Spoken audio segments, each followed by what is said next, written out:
Welcome to the Love Frequency, where we love frequently. My name is Ange, the Love Freak. And today we have a very special episode, and I'm very excited because we have Mr. Theo Wilson. How are you doing today? How you doing? I'm so grateful to be here. Thank you for having me on your show, love. For real. Yes, and it's kind of crazy because it was last minute, but you came and you agreed to it, and I'm super grateful. No problem. And so what the Love Frequency is about it's about positive vibrations. Mm-hmm. It's about putting out good into the world and spreading love. Mm-hmm. And first and foremost, of course, self-love. Yes, ma'am. Because in order to love someone else, you have to love yourself, and you got to know the proper ways to love yourself. Correct. Exactly. Okay, and you're pretty big into, and what do you think about that? What are your views on the love frequency and self-love and all that's going on with the consciousness in the world right now? I think that the negative vibes in the world are checkmating us out of every other option but self-love and to love. You see, they are like dead ends, but you don't know it until you reach that final bit of the road. And I feel like in the self-love thing, it's difficult to love yourself in a mental kind of way, because who am I? You know, who is the me that's trying to love me, and where's love coming from? Like, who are these two entities that live within me, and one has to love the other one? You see what I'm saying? Ooh, that's yeah. So the way I see it is become more frequently in the love frequency, meaning you just like feel the higher vibrations of joy, positivity, you know what I'm saying, gratitude, and make it a conscious effort to live there more often. And before long, the very cells in your body will adapt to whatever chemicals that produces, and it will become habitual. Exactly. But first you have to actually be the person to radiate love. Like nothing feels better than love coming out of you. And we be trying to get love from other people, other things, the whole world. And it's actually when it when your heart chakra opens up and gives, self-love is after that point foregone conclusion. And how do you practice self-love? First of all, I try to be good to myself. Like number one, I work out frequently. You see what I'm saying? Taking care of your boy Temple. You know what I'm saying? You know what I mean? Like, it's you know, strong, so pumped up, right. yes. So the other thing that I do is I try to make sure that I talk good to myself. Like I have a positive internal dialogue. Affirmations. And that's yes. That's a major thing, because positive internal dialogue is like the thing that can stop people from committing suicide. Negative internal dialogue be literally killing people. You see what I'm saying?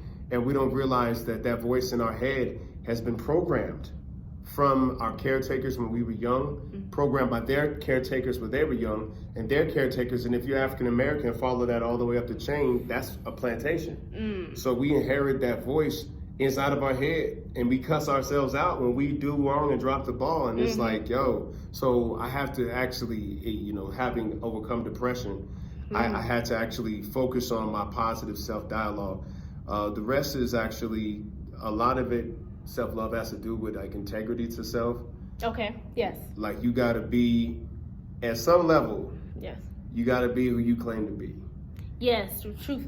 Honest with yourself. Yeah, and honest with the rest of the world. At some level, there's always, you know what I'm saying? Like, there's always sometimes a gap between who we actually are and who we want to portray ourselves to be.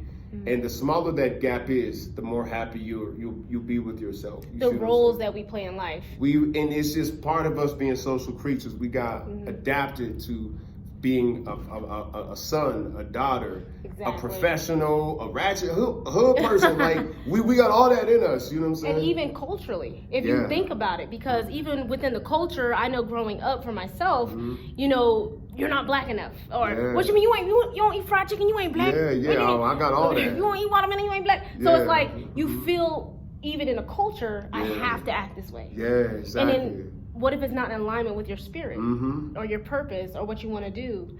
And then, so what do you say to someone out there who's dealing with that conflict right now? I would say that don't take the external forces too seriously. When you take them so seriously, then you begin to pay attention to them as if they were life and death. I grew a sense of humor about all of it. Okay. You see, and that's important. I had to get a sense of humor about it, because stuff be funny when you look at it.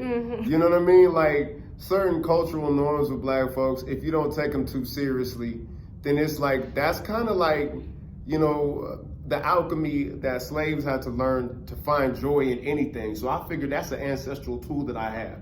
And with that comes the separation from my true self and my cultural programming. I can look at my cultural programming. I'll be like, there's a ratchet ass dude that live in my head. He ratchet as hell. That younger day, right? Right. The old me, that super hood, he's still living there. You know what I'm saying? And so when he started talking, instead of taking him seriously, I was like, that's actually a funny thought, bruh. You know what I mean? And then I see that interplay happening, and I can divorce from people's projections of me and breathe in that space I create and just figure out what my real internal voice is. Rather than, you know, the voices like come from my programming. And I have a question. Do you meditate? Yeah. You meditate often? Yeah. And what about yoga? Yoga's not as good for me as capoeira is. Capoeira? Capoeira. Explain. Capoeira is a Brazilian, it's an Afro-Brazilian martial art that came from Angola. The slaves were captured from Angola to Brazil, and they had a fighting system that disguised itself in dance. And it's how the Africans trained themselves to fight in full view of their slave masters. And nice. And then so like, I learned how to do that. And it's like martial yoga, because when you see a true capoeirista, the range of motion is limitless. There's nothing physically that they can't do with their bodies, including full-on gymnastics. You know what I mean? Back bends, the whole nine, with kicks, like imagine a back bend with a kick in it. You know what I'm saying? So I do that to kind of keep my body young and tight. You know what I'm saying? Is that like kind of like a moving meditation for you? It is, because you have to focus in order. Can you do all those flips and bends? I actually can. Nice. But like, give us a sample. You see that? Can't tell black folks. Oh, okay, so you can flip. No, I want to learn. You got to teach me some capoeira. Capoeira is a beautiful thing. That's awesome. I've never heard of it. Yeah, capoeira. And it's just one of those things that is the genius of African folks. But it takes a lot of focus. You have to be in the moment. I'm sure. You cannot drift off into your head. The movements are so challenging that in order to pull them off, you have to be grounded. And so that's like my martial yoga, my martial movement, you know what I mean? So y'all hear that, capoeira. That's C-A-P-O-E-I-R-A. Capoeira. Oh, capoeira. Capoeira. Oh, I was thinking there was a T in there. Okay, I'm glad you spelled it for us. Yeah. Because I definitely want to look that up, because, you know, I'm into dance fitness. But I love, you know, yoga and stuff like that, like martial arts. And if you're out there, I definitely say try it. She's fit in the mud. Yo, I'm dead serious. If you go on a capoeira, you're going to be like, oh, my body been supposed to been doing this. Yeah. Like, my body been supposed to be I'm ready to try it. But that's good. Saying? And so it's something good for everybody. So if you're not into dancing, if you're not into just going to the gym, there's other options for you, alternative options that will get your body moving, and that'll put you on a vibration, a healing vibration, because your body is actually working itself out. And when you just sit there and you're just on this couch with your phone or watching the television, you're not doing anything for your body. So that creates depression as well. It do. And slumping in your posture. In your posture, because, exactly. Yeah, there's a hella biomechanical element to depression. I don't care what I'm going through. If I go to the gym and end up just working out my endorphins and then getting on the like elliptical and going for 45 minutes, I'm not going to be as depressed. But it's biochemically impossible. Exactly. I release so much dopamine and endorphins at that point that I at least have something. And now I got neurologically new tools to deal with whatever situation. Yes. Was, you know what I'm saying, making me upset. And understand that it's a process. You got to commit to it for your whole life. But, you know, that's just how you got to be. Like, life will checkmate you away from every other option but the vibration of love eventually. Yeah. You know And like I like how you talked about the biochemical process, because also it is based upon like your anatomy, like your posture. That's right. You like they even say if you're feeling a kind of way, if you sit up straight, back straight, and it's gonna make you feel more confident. And when you go to the gym, what do you do in the gym? You weight lift, right? You're strengthening your shoulders. Your posture's right. Get that roll going. You gotta get that roll happening. Yes. And then what happens is that it's not just the growth of the muscle, but it's muscle memory. Mm-hmm. So your body will just like lock you into happy mode. You feel me? You know what I mean? Yes. I mean, hypothetically speaking, but you know, it's just about feeling good even when you don't. Yeah, for real. Knowing how to feel good when you don't. Yeah. And eventually, you get good at what you practice. Mm-hmm. Practice makes permanent. I've heard the saying, perfect practice makes permanent. Yeah. But in my view, I'm like, if you just practice at something for long enough, you're gonna get better at it because you're gonna find new ways to do it that's gonna perfect it anyway. Yeah, exactly. So definitely keep practicing those positive things. But I also want to talk with you about what you're doing personally as well. You're an author. Yeah. You're a speaker. Yes, ma'am. Dynamic speaker, I'll say, because I've heard you do spoken word. Yes. Like we are at this Kwanzaa event. It's absolutely amazing. Pre-Kwanzaa. We having a pre-Kwanzaa. Pre-Kwanzaa event is absolutely amazing. I'm having a good time. And you did some spoken word. Yes, ma'am. And it was really deep. It was really good. How long have you been doing spoken word? I've been doing spoken word since 2003. So now we talking about, oh Lord, no, probably the first time I ever hit a mic was 1999. So it's been like 20 years since I've been doing spoken word. So I better be good at it by now. You're really good. I better be good at this stuff. And then the book you have. Yeah. The book. Please tell me about that as well. So that's an interesting story. The book is called The Law of Action. The Law of Action. And the subtitle is Master Key to the Universe We Actually Live In. And what that book talks about is how the law of attraction as we know it is incomplete. You see, I was on YouTube University, if you will. One of my favorite places. Right. And what happened was I was looking up law of attraction stuff, and all these people from the movie The Secret, specifically, was it Joe Vitale? He was like, so remember when I said, your wish is my command, the universe is a menu? It's not quite like that. And more and more people started doing that. And I was like, well, that makes sense. Because I wrote $100,000 on a $1 bill and put it above my bed, look at it every morning. And I still ain't got $100,000. So that dropped into my bank account. I've done it too. I've done it too. Right. I've been vision boarding in a month. I got a vision board. You know what I'm saying? So what's going on? And what I found was the law of action is originally, the law of attraction is part of a hermetic law called act and ye shall attract.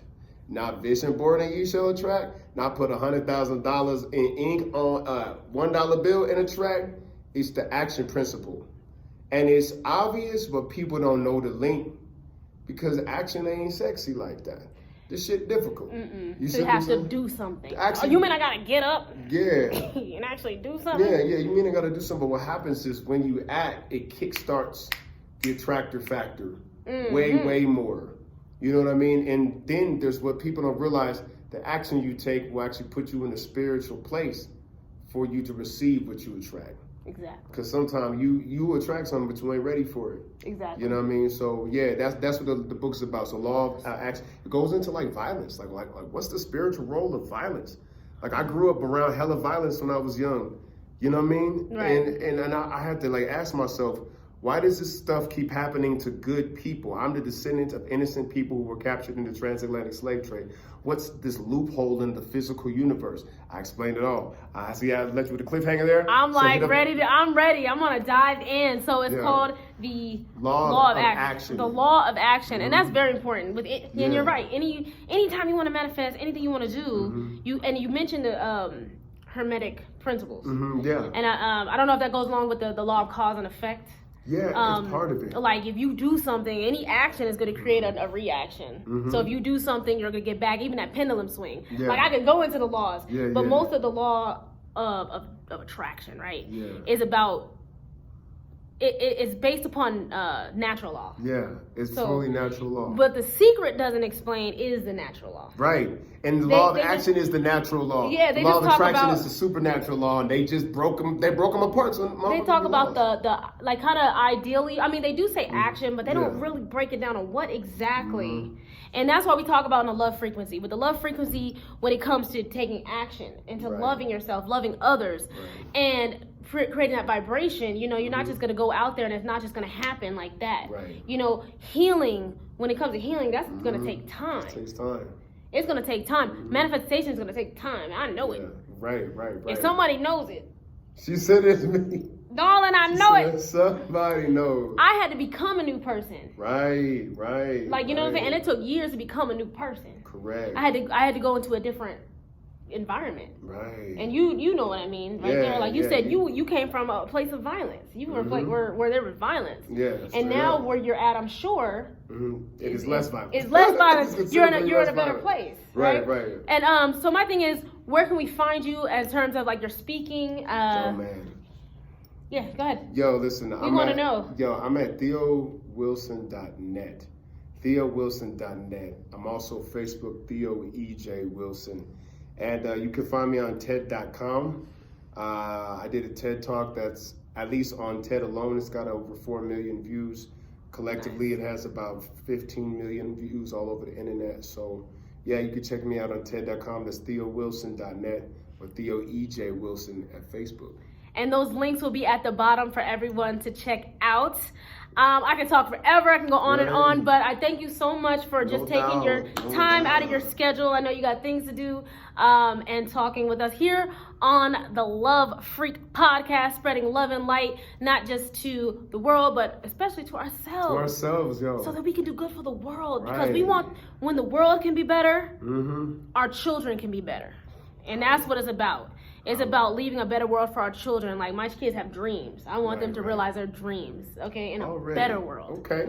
So, you better preach on that's what we about, darling. Entrepreneurship, manifestations, love, everything. That's what we're about. And I'll talk with you later. Make sure you check us out for Stars Crystals, where she gives you the crystal of the week. And I'll talk to you later. My name is Ange, the Love Freq. I'm back. Yeah. And and this is Theo Wilson. Yeah, Theo EJ Wilson. What's up? I didn't want to end it without saying his name one more time, just so y'all can get it in your heads and check him out. Check out that book. I know I will. The Law of Action. Let's go. Boom.